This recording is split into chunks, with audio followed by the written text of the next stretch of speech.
Hello friends, welcome to Sudha kitchen Telugu vlogs అండి. అందరూ ఎలా ఉన్నారు? బాగున్నారా? నేను కూడా చాలా బాగున్నానండి. మేము బందర్ వెళ్ళాం అనమాట. అప్పుడు తీసిన వీడియో అండి ఇది. ఇది మీతో షేర్ చేయడానికి ఒక చిన్న విషయం చెప్పాలని అనుకుంటున్నాను, అందుకే షేర్ చేశాను. ఇప్పుడు చూసారా, ఇవన్నీ రేకాయలు అనమాట. ఈ మధ్యకాలంలో అసలు ఎన్ని రేకాయలు ఉన్నాయి చూసారా, చాలా బాగున్నాయి కదండి. ఈ దగ్గరగా ఎవరు చూసుండ్రండి నాకు తెలిసి ఇన్ని రేకాయలు. ఇది కూడా ఎలా ఉందంటే పక్కన రోడ్డుకి మా ఆపోజిట్ స్థలం నుంచి వచ్చి మొత్తం చెట్టు ఇలా పడిందనమాట. సగం చెట్టు అటు, సగం చెట్టు ఇటు పడిందనమాట. ఇది వచ్చేసి మా సిట్అవుట్లో పడింది. ఎన్ని కాయలు ఉన్నాయి చూసారు కదా. అసలు ఈ మధ్యకాలంలో ఏ ఫ్రూట్, అరటిపండు దగ్గర నుంచి మామిడి పండు దాకా అన్నీ కూడా ముగ్గేయడానికి కానీ పండడానికి కానీ ఖచ్చితంగా ఏదో ఒక కెమికల్ యూస్ చేస్తున్నారు. కానీ ఈ రేకాయ మాత్రం అసలు ఎటువంటి మందులు లేకుండా న్యాచురల్గా పండిన కాయ అనమాట. ఇది ఎంత అపూర్వంగా చూసుకుంటున్నారో మా అత్తయ్య గారు. అయితే ఇది పక్క స్థలంలోది కదా, వాళ్ళు ఆ స్థలం క్లీన్ చేస్తూ ఉంటే అది చెట్టు కొట్టేస్తానన్నారంట. అత్తయ్య అసలు ఒప్పుకోలేదు. వద్దండి, కొట్టకండి, ఉంచండి, కాయలు కాస్తుంది, బాగుంటుంది అని చెప్పేసి అన్నారు. ఇది ఏ రోడ్డు పక్కనో ఎక్కడో వచ్చే చెట్టు అనమాట. అలాంటిది దానంతటా అది పడి మొలిచిన చెట్టు అనమాట.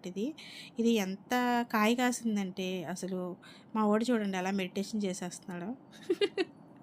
ఈ మధ్యలో అన్నీ ఇలాంటి పనులే చేస్తున్నాడు వీడు. అయితే ఈ చెట్టు విషయం చెప్పాలంటే కనుక చెట్టు నిండా కాయలుండి బరువుకి అలా కింద పడిపోయిందనమాట. ఇప్పుడు సీజనల్ ఫ్రూట్స్ మనం ఖచ్చితంగా తినాలండి. ఇదివరకు ఇలా కాదండి, హెల్త్ చాలా దారుణంగా డ్యామేజ్ అయిపోతుంది.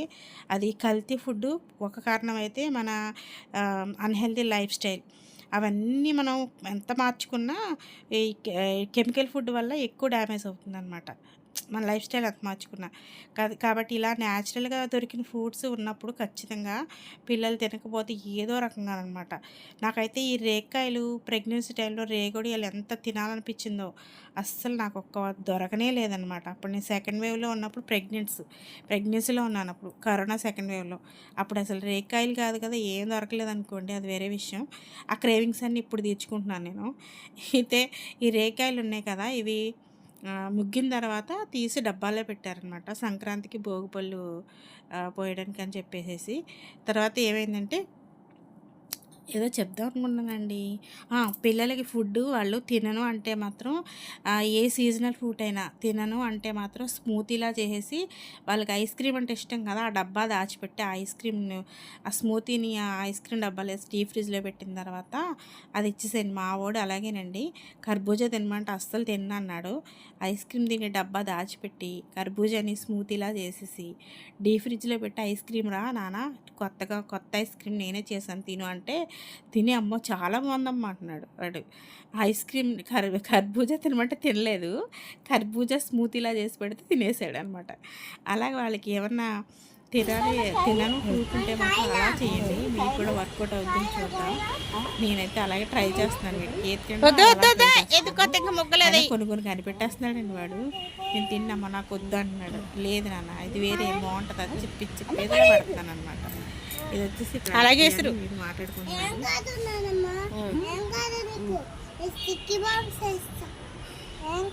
నాకేం అవదా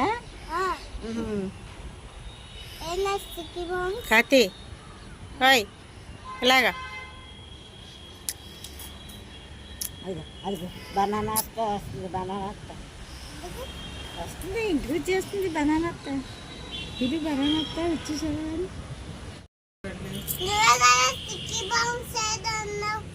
నేనేమన్నా స్టిక్కీ బొమ్మ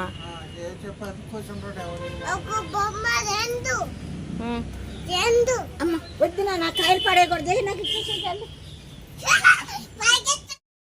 ఐ హోప్ ఈ వీడియో మీకు నచ్చింది అనుకుంటున్నాను. Thank you very much for watching. Bye bye, have a nice day.